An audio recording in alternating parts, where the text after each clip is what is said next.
नमस्कार सर्वांचे कथालेखन मराठी स्टोरी या आपल्या चॅनेलमध्ये स्वागत आहे. आज आपण पाहणार आहोत आवरण या कथेचा भाग 4 आणि अंतिम भाग. लेखक आहेत हरिदास. भाग पहिला, दुसरा आणि तिसरा तिघींची डिस्क्रिप्शन बॉक्समध्ये लिंक दिलेली आहे. आणि याआधी जर तुम्ही आपल्या चॅनेलला सबस्क्राईब नसेल केलं तर अशाच कथा पाहण्यासाठी नक्की चॅनेलला सबस्क्राईब करून घ्या. वळूया आता कथेकडे. काल रात्री शेडमधील दृष्ट शक्ती बंधमुक्त झाली.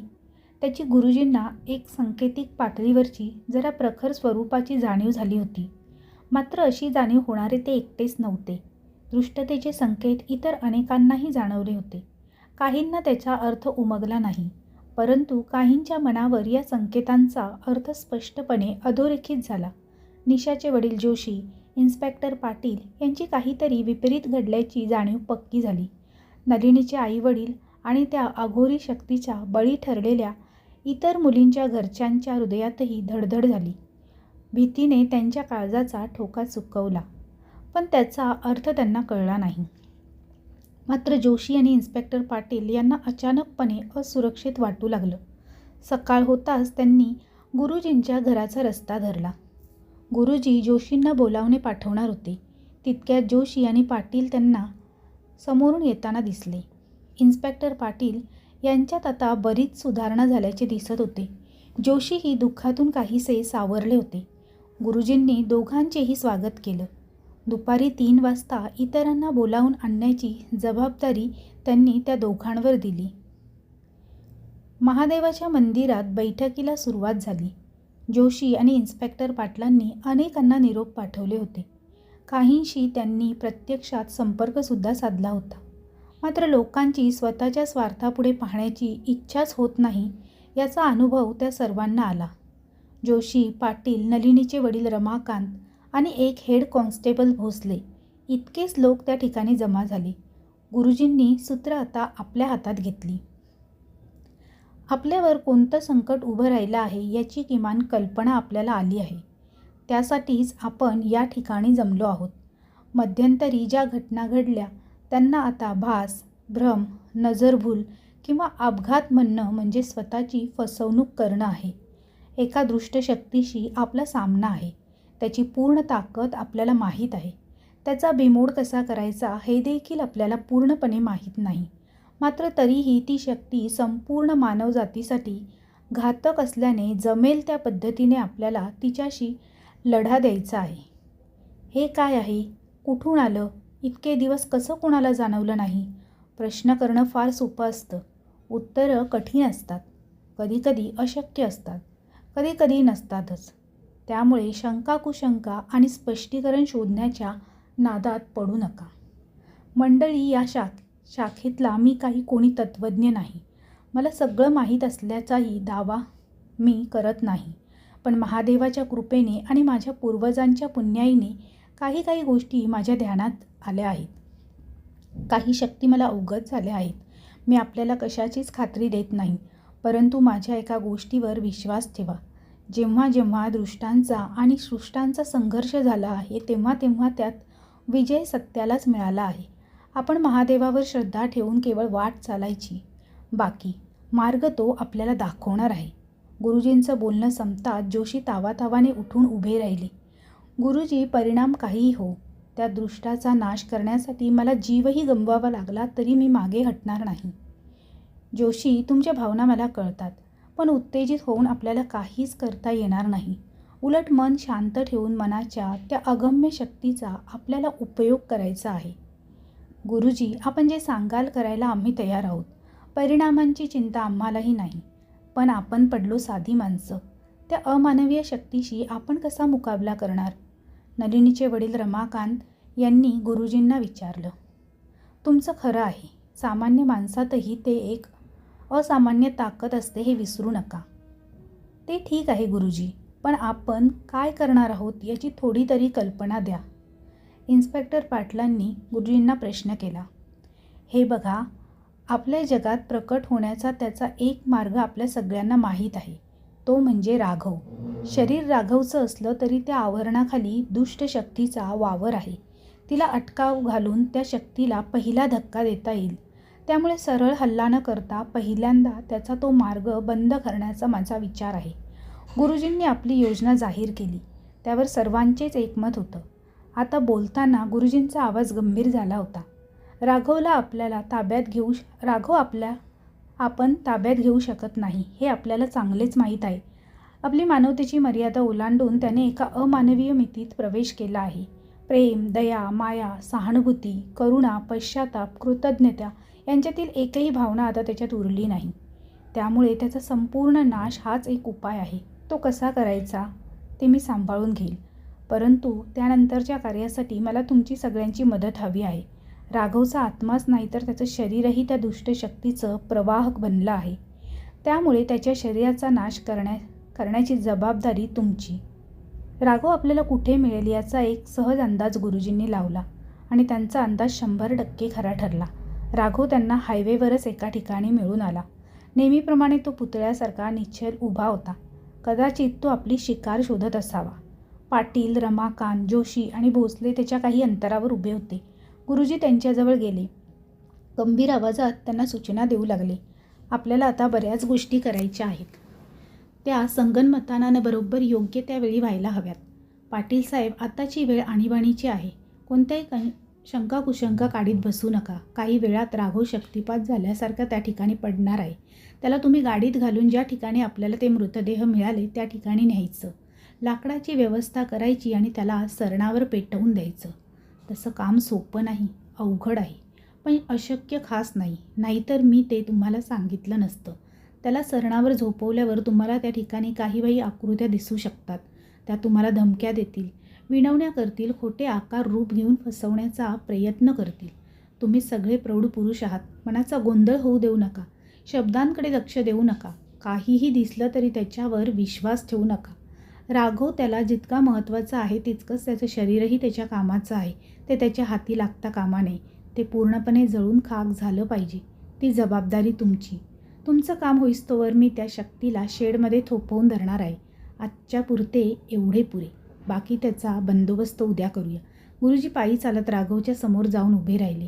राघव थंड नजरेने त्यांच्याकडे बघत होता. तू माणूस म्हणून जन्माला आलास, पण आपल्याच भाऊबंधांचा तू घात केलास. आपल्या कर्माची शिक्षा भोगायला सिद्ध हो. गुरुजींनी त्याला डिवचताच त्याच्यात बदल झाला. गळा, मान, चेहरा, गाल सर्व काही तट्ट फुटलं. त्यावर एक घाणेरडी निळी काळी छाया आली. आसुरी हास्यात जबडा वाचला गेला. बदमाश, हरामखोर, तू पुन्हा आलास. आता तू वाचणार नाही. तुला माहीत नाही तू कोणाबरोबर 2 हात करायला आला आहेस ते. चालता हो. आता तू ऐक. गुरुजी गरजले. तुझा तो बाप आता तुला वाचवायला येऊ शकणार नाही. आज तुझा अंत निश्चित आहे. राघव काहीतरी किंचाळाने रागाने बेभान होऊन त्याने सरळ गुरुजींच्या दिशेने झेप घेतली. तो त्यांना स्पर्श करणार इतक्या गुरुजींच्या हाती जपमाळ आली. ती माळ पुढं येताच राघव गुरासारखा ओरडला. एखादा चापकाचा फटकारा बसावा त्याचं सर्व शरीर आक्रसलं. दुसऱ्या क्षणी तो एखाद्या रानटी पशुसारखा झेप घ्यायला सिद्ध झाला. त्याच्या डोळ्यात विलक्षण संताप होता. पण त्याआधी गुरुजींचा शक्तिमंत्र सिद्ध झाला होता. जय शिव शंभो म्हणत गुरुजींनी हातचा एक इशारा केला आणि दुसऱ्या क्षणी राघवचं धूळ निश्चित रस्त्यावर पडलं. गुरुजींनी जोशीला इशारा केला आणि ते शेडच्या दिशेने निघून गेले. ते चौघेही पुढे आले. राघवच्या शरीराला हात लावायला त्यांची हिंमतच करावी लागली. त्यांनी ते धूळ गाडीत कोंबलं आणि ते निघाले. लाकडं जमा करायला काही विशेष कष्ट पडले नाहीत. मात्र त्या लाकडावर राघवला ठेवताना त्यांची चांगलीच दमछाक झाली. 4 जणं असूनही त्यांना ते शरीर उचलत नव्हतं. आधी नजर फसत होती. प्रतिमा वेगळ्याच ठिकाणी दिसत होती. तिथे हाताला नुसतीच रिकामी हवा लागत होती आणि हाताला त्यांच्या शरीराचा स्पर्श झाला तर मेंदूतलं कोणती तरी घृणा, भीती, तिरस्कार, शिशारी येत होती. हात झटकून मागे येत होता. शेवटी जोशींनी मनाचा निग्रह करून दात ओठ खाऊन त्याला धरलंच. त्याला अग्नीच्या स्वाधीन करताच त्याने सरणावर अनेक प्रकार दिसू लागले. छातीत भीतीची धडकी भरवणाऱ्या अभद्र आकृत्या त्यांना त्या ठिकाणाहून पळवून लावू पाहत होत्या. आकाशात काहीतरी घिरट्या घालत होतं. चितेवरील एक एक लाकूड आपोआप बाजूला होत होतं. ते चौघेही ते लाकूड पुन्हा चितेवर फेकत होती. लाकडांना हात लावला की ती सापासारखी वळवळत होती. एकमेकांना धीर द्यायला ते चौघे होते म्हणून ठीक, नाहीतर 1-2घांनी तिथून नक्कीच पळ काढला असता. गुरुजी शेडकडे जाणाऱ्या रस्त्यावर 2 क्षण उभे राहिले. मग त्यांनी तिथेच बैठक मारली. सोबत आणलेल्या थैलीतून बुक्का काढला. त्यांनी स्वतःभोवती एक रिंगण मारलं. त्या रिंगणात स्वस्तिकासारखी एक आकृती काढून आजोबांची जपमाळ त्यांनी हाती घेतली. त्यांचा अखंड जप सुरू होता. शेडमधील शक्ती बाहेर पडण्याचा आटोकाट प्रयत्न करत होती. जंगली जनावरासारखी शेडच्या प्रत्येक भिंतीला धडका देत होती. काळ्या धुराचा झोत प्रचंड वेगात गुरुजींच्या दिशेने येत होता, पण त्याला रिंगणात प्रवेश करता आला नाही. अर्ध्या एका तासात सगळं वातावरण शांत झालं. गुरुजी हातापरता निघाले होते, मात्र त्यांच्या शेडमध्ये काहीतरी प्रचंड संतापाने उसळत होते. गुरुजी परत आले तेव्हा सगळे त्यांची वाट पाहत होते. सगळं काम व्यवस्थित पार पडल्याच्या खुणा चेहऱ्यावरच दिसत होत्या. त्याबद्दल अधिक काही बोलण्याची जरुरीच नव्हती. प्रत्येकाच्या चेहऱ्यावर काही ना काही समाधानाच्या रेषा दिसत होत्या. मात्र गुरुजींचा चेहरा व्यग्र होता. गुरुजी, आजचं काम तर व्यवस्थित पार पडलं, तुम्ही इथे चिंताक्रांत का? जोशींनी प्रश्न केला. जराशे हसत गुरुजींनी उत्तर दिलं, आपण चिंता करणारे कोण? आपली चिंता करणारा तो महादेव आहे. मग जरासं गंभीर होत गुरुजी बोलायला लागले. जोशी, राघवचा अंत झाला हे खरं आहे, पण तो त्याचा नुसता एक हस्तक होता. खरी लढाई अजून पुढे आहे. असो, तेही बघू. आज तुमची खूप मोठी मदत झाली. आता तुमच्यासाठी करण्यासारखं काहीच नाही. पुढे जे काही व्हायचं आहे ते आता महादेव आणि त्याच्या मदतीने मी बघून घेईन. गुरुजी, यात आमचा काहीच उपयोग होणार नाही का? सगळ्यांच्या वतीने इन्स्पेक्टर पाटलांनी प्रश्न केला. माणसं कधीच बिनउपयोगाची नसतात पाटील, पण आता हा संघर्ष टोकाचा होणार आहे. त्याचा निकाल काय लागेल हे मलाही सांगता येत नाही. कदाचित उद्या मी परत येईल किंवा येणारही नाही. उद्याचं कोण सांगू शकतो. म्हणूनच आत कोणाचीही जीव धोक्यात घालण्याची माझी मुळीच इच्छा नाही. पण गुरुजी, आम्हाला काही ना काही तर करता येईलच की. मरण काय ते तर कधीतरी येणारच आहे. आमची मदत होणार असेल तर मरणाच्या भीतीने मी तरी मागे हटणार नाही. जोशी गुरुजींचा पिच्छा सोडायला तयार नव्हते. जोशी, माझं ऐका. तुम्हाला मदत करायचीच असेल तर त्या दुष्ट शक्तीच्या नाशासाठी परमेश्वरापुढे हात पसरा. मृत्यूचा धोका असूनही तुमच्या मनात मला मदत करण्याचा विचार आला हीच चांगली खूण आहे. माझ्यासाठी मनात सदिच्छा ठेवा. त्यांची शक्ती कमी लेखू नका. आणि आता जा. मला माझ्या कामाला लागलं पाहिजे. गुरुजींनी संभाषण संपवलं आणि ते आपल्या खोलीत निघून गेले. रात्रभर त्यांची साधना सुरू होती. गुरुजींनी आपल्यासमोर एक भगवी शाल अंतरली होती. मंत्र सिद्ध करून त्यावर एक एक आकृती काढत होते. बहुतेक आकृत्या त्यांना काढता आल्या, परंतु एक आकृती काही केल्या त्यांना जमेना. दुसऱ्या दिवशी सकाळी नित्यनियमाप्रमाणे गुरुजी महादेवाच्या गाभाऱ्यात ध्यान लावून बसले होते. आज त्यांना चांगलीच एकाग्रता लाभली होती. काळ वेळाची जाणीव पुसट झाली, पण ती न काढता आलेली आकृती त्यांच्या मनात कुठेतरी घोळत होती. ध्यानावस्थेत त्यांनी ती मनासमोर आणली. तिची प्रत्येक रेष गुरुजींच्या मनावर साकार झाली. गुरुजी आपल्यात इतके मग्न झाले की दुपार केव्हा टळून गेली हे त्यांच्या लक्षातही आले नाही. ते मंदिराबाहेर आले तेव्हा त्यांचा चेहरा प्रसन्न दिसत होता. जोशी, पाटील, रमाकांत भोसले त्यांची वाटच बघत होते. त्यांना बघून गुरुजींना मनापासून आनंद झाला. गुरुजी, आमची तुम्हाला प्रत्यक्ष काहीही मदत होणार नाही, परंतु केवळ सोबत म्हणून का होईना आम्ही तुमच्यासोबत येणार आहोत. जोशींनी आपला मनोदय उघड केला. परमेश्वराचीही तीच इच्छा असेल तर मी तुम्हाला अडवणारा कोण? तुम्ही शेडपर्यंत माझ्यासोबत यायला काही हरकत नाही, पण मात्र पुढे माझं काम मलाच करावं लागणार आहे. काही अनुभव मनाच्या मर्यादेबाहेरचे असतात. हे अनुभव माणूस स्वीकारू शकत नाही आणि विसरूही शकत नाही. अशा अनुभवांचा मनावर विपरीत परिणाम होण्याची शक्यता असते. तेव्हा तुम्ही सर्व दूर राहिलेले बरं. गुरुजींनी गाडी शेडच्या अंतरावरच थांबवली. चौघांनी तिथेच थांबावं अशी त्यांची इच्छा होती, परंतु जोशींच्या आतमध्ये अशी काही संतापाची अग्नी धगधगत होती की ते मागे सरायला बिलकुल तयार नव्हते. गुरुजींनी त्यांना हर प्रकारे समजावून सांगितलं, पण ते खांद्याला पूजेची थैली लटकावून गुरुजींच्याही पुढे निघाले. अखेर गुरुजींना त्यांचा आग्रह मान्य करावा लागला. गुरुजींनी जोशींसोबत शेडच्या रस्त्यावर पाऊल ठेवलं तेव्हा अंधार पडायला सुरुवात झाली होती. संपूर्ण परिसरावर आधीच काळी छाया पसरल्यासारखं वाटत होतं. त्या काळ्या छायेत ते दुष्ट दबा धरून बसलं होतं. गुरुजी शेडच्या दरवाजाजवळ आले. शेडच्या आत दन दन आवाज व्हायला लागला. कोणाच्या तरी धडपडणाऱ्या पावलांचा आवाज यायला लागला. तळघराच्या जिन्यावरून कोणीतरी धाडधाड वर येत होतं. गुरुजी शांतपणे शेडच्या दाराशी उभे होते. शेजारी उभे असलेल्या जोशींचं स्तोत्रपठण कधीपासून सुरू होतं. गुरुजींनी एका हाताने शेडचा दरवाजा उघडला. त्यांच्यासमोर तो तळघराच्या भिंतीतून प्रकट झालेला आकार उभा राहिला. लाल भडक डोळे, हातभर बाहेर आलेले सुळे.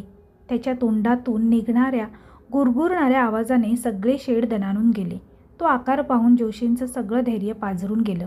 अंतिम क्षणाला सामोर जाण्यासाठी केलेला निर्धार एकाएकी विरघळून गेला होता. शरीरातील सर्व त्राणच गेलं होतं. गुरुजींनी आधार दिला नसता तर तिथेच खाली पडले असते. जय शिवशंभो म्हणत गळ्यातील थैली सरसावून गुरुजींनी एक पाऊल पुढे टाकलं. त्यांच्या हातात जपमाळ होती. घशात गुरगुरत तो राक्षसी आकार एक पाऊल मागे सरला. गुरुजींनी आपला दुसरा हात थैलीत घातला. चिमूटभर अंगारा तळहातावर ठेवत शक्ती मंत्राचा उच्चार केला आणि अंगाऱ्यावर फूक मारली. क्षणमात्र लखलखत्या प्रकाशाचा डोळे दिपवणारा झगझगाट झाला. अग्नीचे निखारे उडाले. वेदनेने भरलेली अकांताची किंकाळी फोडून तो राक्षसी आकार भिंतीजवळ जाऊन वेडावाकडा पडला. हा खेळ पुरा झाला. कुठवर या बाहुल्या नाचवणार आहेस तू? गुरुजींनी त्याला आवाहन देताच शेडमध्ये अभद्र हास्याची खसखस पिकली. गुरुस्तोत्र म्हणणाऱ्या जोशींचे शब्द एकाएकी गोठले गेले. त्यांच्या सर्व शरीराला दरदरून घाम फुटला होता. भय अतिरेकाने त्यांचं शरीर थरथर कापत होतं. गुरुजींनी त्यांच्या खांद्यावर हात ठेवला तेव्हा कुठं ते भानावर आले. जोशी, आजपर्यंत तुमचं सगळं आयुष्य ईश्वराची सेवा करण्यात गेलं आहे. ईश्वरावरील श्रद्धा जराही कमी होऊ देऊ नका. तुमच्या निशाला ज्या दृष्ट अमानवी शक्तीने हालहाल करून मारले तिचा आपल्याला समाचार घ्यायचा आहे. त्याचा अंत मानवजातीसाठी आवश्यक आहे. तुम्हाला बदला घ्यायचा होता ना? ती वेळ आता आली आहे. तुमच्या मनातला दुष्ट शक्तीविषयी असलेला संताप हेच तुमचं शस्त्र आहे. मनाचे दरवाजे मोकळे करा. तुमच्या संतापात तू जळून खाक झाला पाहिजे. गुरुजी जोशींना म्हणाले. गुरुजींनी जोशींभोवती एक रिंगण मारले. जोशी, काहीही झालं तरी तुम्ही या रिंगणाच्या बाहेर यायचं नाही. तुम्हाला ईश्वराची शपथ आहे. तुमच्या डोळ्यांना काहीही दिसलं तरी सकाळपर्यंत मात्र इथून हालायचं नाही अजिबात. गुरुजींनी जोशींना ताकद दिली. जोशी रिंगणात मांडी मारून बसले आणि त्यांनी आपलं मंत्रपठण सुरू केलं. गुरुजींनी थैलीतून ती भगवी शाल काढली. तिच्यावर काल रात्री त्यांनी वेगवेगळ्या आकृत्या कोरलेल्या होत्या. ती त्यांनी खांद्यावर पांघरली. समोरचा अवकाश आता संपूर्णपणे अंधारात गडप झाला होता. त्या अंधारातून वेगवेगळे भीतीदायक आवाज येत होते.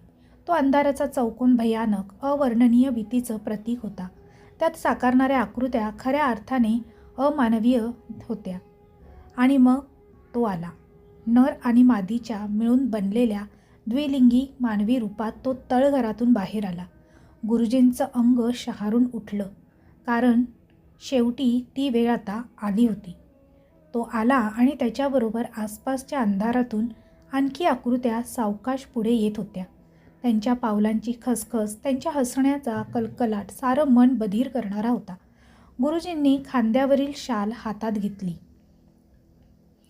जय शिवशंभूचा जयघोष करत त्यांनी शाल उघडली. एक एक आकृती अस्त्राच्या रूपात त्यातून बाहेर पडत होती. अंधारातून प्रकट झालेल्या त्या राक्षसी आकृत्यांवर तुटून पडत होती. बघता बघता सगळ्या आकृत्या संपल्या, पण तो अजूनही भिंतीला टेकून उभा होता. गुरुजींकडे बघून फिदी फिदी हसत होता. इतक्या वेळच्या कठोर परिश्रमानं गुरुजींना आता थकवा आला होता. मनाची एकाग्रता सारखी ढासळत होती. मनावर पुन्हा पुन्हा ताबा मिळवावा लागत होता. त्या क्षणापुरते गुरुजी स्वतःला पार विसरले होते. एक प्रकारच्या सात्विक संतापानं त्यांना धैर्य दिलं. हातातील माळ वर करीत ते पुढे सरकले. आता तोही सावध झाला होता. शेवटी आपली गाठ पडलीच तर. गडगडत्या आवाजात आणि फारच उपहासाने तो गुरुजींना म्हणाला. गुरुजींनी आता प्रथमच त्याच्या चेहऱ्याकडे पाहिलं. स्त्री आणि पुरुषाचा तो अमानवीय चेहरा शक्तीने लवलवत होता. त्या चेहऱ्यात विलक्षण शक्ती होती. वाटत होतं की ते डोळे आपला फास मनात खोल खोल रुतवत आहेत. शरीराला गलित गात्र करण्याची शक्ती त्या चेहऱ्यावर दिसत होती. जय शिवशंभू, जय शंभू, गुरुजी पुटपुटले. चूप. चेहरा हातांनी झाकत तो खेकासला. त्याचा चेहरा भयानक झाला होता. डोळ्यातल्या खुनी पिसाटपणा पाहणेही त्याच्या चेहऱ्याकडे बघून अशक्य होतं. गुरुजींच्या हातातील माळ तेजाने चमकत होती. त्यांना आजूबाजूला बघितलं. त्यांची मंत्र अस्त्र बोथट होऊन खाली पडली होती. गुरुजींनी जोशींकडे पाहिलं. आपल्या लेकीच्या अघोरी मृत्यूचा संताप त्यांच्या लाल लाल डोळ्यात भरून आला होता. देवाची प्रतिमा छातीशी कवटाळून ते बसले होते. अर्थात गुरुजींनी ही शक्यता आधीच गृहीत धरली होती. ही शेवटची आकृती शालीवर न उमटता त्यांच्या मनपटलावर उमटली तेव्हा ती वेळ येणार असल्याची त्यांची खात्री झाली होती. त्यांनी शेवटच्या पवित्र रक्षक मंत्रांचा उच्चार सुरू केला. गुरुजींच्या आजोबांच्या वहीत सगळ्यात शेवटचा तो मंत्र होता. त्याला सिद्ध करण्याचं साधन होतं मन आणि साध्य होतं आत्मा. गुरुजींच्या आजोबांनी एक वेळ याच मंत्रांचा उपयोग करून दुष्ट शक्तीचा नाश केला होता. आता गुरुजीही त्याच मार्गावर निघाले होते. जसा जसा रक्षक मंत्रांचा उच्चार सुरू झाला हळूहळू त्यांच्या शरीराचं आवरण दूर होऊ लागलं. जोशींना आता गुरुजीच्या ठिकाणी तेजाने भरलेली पांढरी शुभ्र आकृती दिसत होती. विजेच्या कडकडाटीसह एक भयंकर आवाज संपूर्ण आवारात घुमला. त्या आवाजाच्या कंपनाने समोरच्या अंधाराची शकले उडाली. त्यातून निर्माण झालेल्या काळ्या आकृत्या आता राख राख झाल्या होत्या. एक ज्वलंत ज्वालाग्राही अस्त्र त्या सैतानाच्या छातीवर धडकलं. चिरग्या उडाल्या,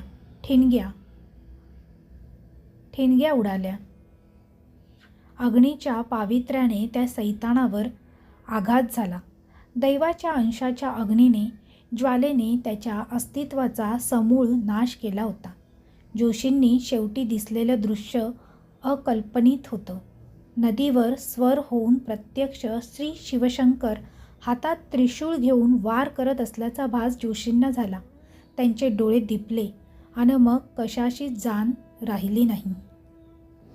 अशा प्रकारे स्वतःचे प्राणार्पण करून गुरुजींनी त्या दुष्ट शक्तींचा नाश केला. ही कथा इथेच संपली. तर मित्रमैत्रिणींनो, ही कथा कशी वाटली हे कमेंटद्वारे कमेंट करून नक्की कळवा.